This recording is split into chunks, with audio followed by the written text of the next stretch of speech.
That now? Yep. Yeah. My name is Mr.Labrie. I served in Korea from September 1951 till June of 1952. You were in the branch. I was in the Army. All right. Can you tell me about your family background? Background, I've come from a family of 7. I have 3 brothers and 3 sisters. I have a brother that's also a Korean veteran, but he didn't go to Korea. But he was in the service during the Korean War. And my father was a Navy man, and my grandson was a Navy man. So basically I have my family there. I have a wife that she raised 6 kids and 10 grandchildren, 11 great-grandchildren. All right. So you were born in 1934. Can you tell us about your education? I went to 8th grade in school. I went to halfway through 6th grade in Catholic school, which was very good. And being I come from a poor family, couldn't afford the books, so I had to go to public school to finish 6th, 7th, and 8th grade. And then I went to work, and as a painter with my father until I turned 16 years old. My father died from some associated with the service with the VA, wasn't taken care of properly, and he died. And I went to work in the shoe shop for the next year, and then I left the service at 17 years old. All right. So you enlisted in 1951 into the U.S. Army. Yeah. Why did you decide to enlist? Poverty. Poverty? Poverty. You see, sometimes it's hard for some people to understand this. My father died of ulcers because they couldn't enter him into VA. They had no place for him. So he bled to death and he died. My mother was left with 7 kids. So there was no money around the house, stuff like that. So I enlisted in the Army, and I sent half my pay at home to help my mother out. But while I was in the service, before I even went into service, I tried to get some kind of pension for my mother. And they all said absolutely no way because he died from drinking and that's nothing to do with the Army or whatever, the Navy or whatever. So I insisted that he should have went into the VA when the time was right for it. And they wouldn't take him into the VA. They said no, it was too full and they couldn't take care of him. So he died. So I tried to talk to a lot of different people. Nobody would help me. So I tried to get in touch with Norris Cotton, which is senator of New Hampshire, and he kind of said the same thing. So I joined the Army, and while I was in Korea, I wrote to Senator Norris Cotton on tissue paper. That's all I had.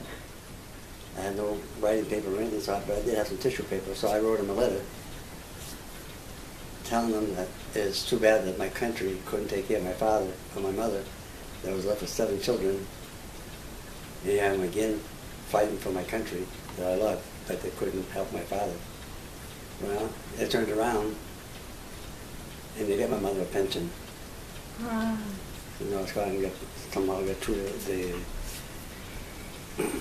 fencing of it and gave my mother a nice pension that she kept till the last child turned 18 years old in the house. So my mother was pretty well off from that point on. And after that happened, then I stopped sending home half my pay. I got to keep my whole paycheck after that. Yeah. How much did you know about Korea before you went over? How much did I know about Korea? It's nothing. I didn't know it was a country. Kind of went blindly. Well, it wasn't for Korea. It was for more like, is it my country? But it wasn't all true because I joined the Army for a way of life. But then when I got caught into it, then it was for my country. That freedom, that's not just for Korea. Freedom is for everybody. Freedom is for the people right now, for Afghanistan, Pakistan, or whatever. it's freedom. It's for everybody. Even this last thing we got, James Foley, that they cut his head off. I mean, he's again trying to do something for the world. Actually, he's reporting stuff for the world. So it's all part. As a matter of fact, James Foley. I have another story or something. Hey, you're on camera. Oh, I'm sorry. It's okay. I have a story of James Foley because I was in Korea with a James Foley, and I will give you a copy if you want to of what happened to James Foley while we were in Korea. Mhm. That might be something separate than what you really want on there. All right. So, when you went through basic training, what did they assign you to do? When I went to basic training, again, when I was a young kid, I was a Boy Scout, and in the Boy Scouts, I learned how to read maps and read coordinates and stuff along that line there. So, and I learned the Morse code, and I learned a lot of those kind of things in the Boy Scouts. So when I went into the Army, they gave me one of these tests. They gave me, I passed it to real high marks. I passed a perfect test. They didn't believe me. They made me do the test over again. I did it again, passed it. So they wanted to send me to OCS, but they said first I had to go through basic training. When I went through basic training, they said, oh, on the artillery, they said that'd be fine for a forward observer in Korea because I knew a lot of how to read maps and how to Navigation how skills. to call the Air Force and the Navy and stuff for support and that kind of things. And that's what I did when I was in Korea. A lot of, because I could do a lot of stuff that even the lieutenant or the captain couldn't do because they didn't know how to read the coordinates and stuff. And that was something I had learned when I was a kid. And then, of course, through basic training, I learned more and more, a bit more how to fire the 105 howitzers and stuff. And of course, today, when they fire the big guns or howitzers and stuff, they don't need guys like me anymore. They use all Yeah. technology. Yeah, so you arrived in Korea in September of 1951. Can you tell us what happened right after you got to Korea? Yes, we landed in Inchon, and like I said, we had to pick up all the prisoners and stuff and bring them into this abandoned school, like, and we put all the prisoners. It was all fenced in all the way around and stuff. So and I guess the Chinese, or not Koreans, didn't fight us because they were happy to go to that prison. They were kind of happy that it was done for them. So it didn't give us any hard time. So we just put them in the prison and stuff. And then we went for a big, long walk to start up the DMZs. So they didn't push us too much. But once we started setting up the DMZ, there were times where they would attack us by hundreds and several hundreds, sometimes maybe even 1,000 Chinese at a time would attack us and try to knock down what we were doing. And it was terrible because here we had the barbed wire set up, and these Chinese and North Koreans would just keep on coming, and we just keep shooting them, and they were falling on the barbed wire, and they were walking over the top, running over the top of each other, and we were shooting them, and there was more falling on top of the barbed wire. It was a real massacre type of situation that we couldn't help ourselves. I felt real bad actually firing those machine guns at them, or even had my men fire the machine gun. But after it was done, we had to go down through that barbed wire and take the weapons off of them, the grenades off them, the shoes off of them, and we gave it to what they called the Rock Army, the Republic of Korea Army, because they didn't have any money, they didn't have any weapons really, they didn't have anything to start up their army. So what they did use was actually the Chinese and North Korean weapons and grenades and uniforms actually we gave to the South Korean to use to start up their army back then.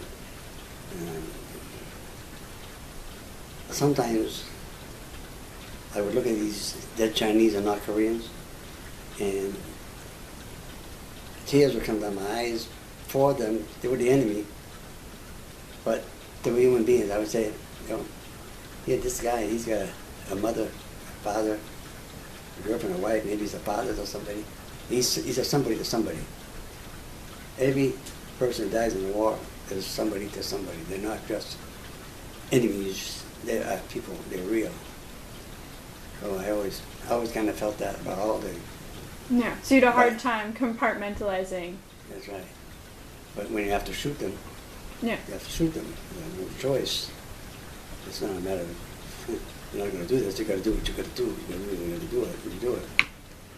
In fact, one time, they said to me, I want you to take 6 guys out in the middle of the valley, because it's been kind of quiet, nothing much has been happening, so I want you to take these 6 guys out there, and you're going to send up a perimeter of flares all around. And what the Chinese are going to do, they're going to come in and try to capture you guys. But we're going to have 200 guys surrounded from the outside, and when the Chinese come in to capture you, we're going to capture them. So you were the bait. They called it Operation Mousetrap. That was the cheese. That's right. So we started setting up the flares and stuff, but one of the guys accidentally set up a flare ahead of time, and now the Chinese knew this was a bait thing. So what they did is they sent hundreds and hundreds of mortar rounds into us. And funny part is we all get killed, including me.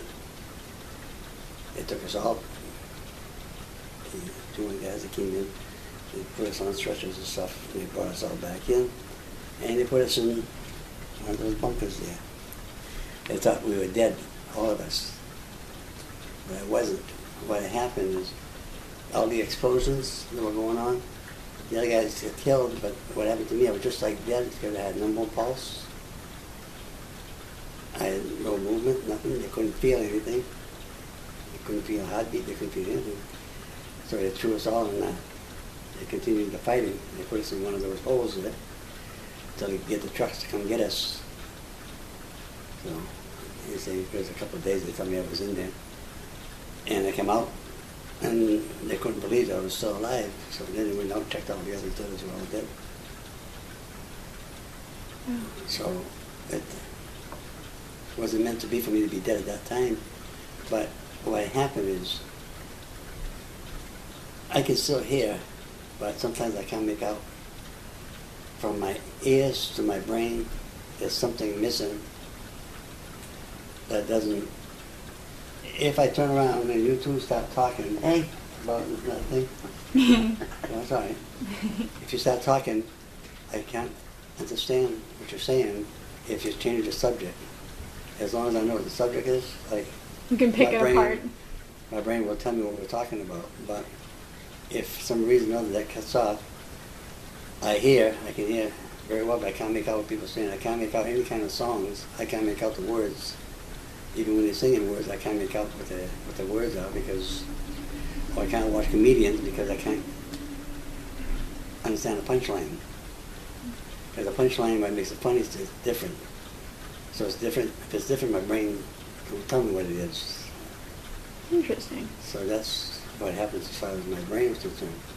And that's why now I'm considered 100% disabled from the veterans, or 70% disabled and 30% unemployability. So they make me 100% disabled because of that wound that I got in Korea. Before that, did you stay in Korea after they found you? Or was that at the end of your 9 yeah, months? I stayed there because now this was getting towards the end of my time to rotate anyhow. And I stayed there, but I didn't understand everything that was going on. And that's how come, one thing leads to another thing, how come we got lost with my platoon, because I was a platoon leader, again because I didn't understand what I was supposed to be doing. I was in the wrong area, and that's why we got caught in water, and I got in the water that was...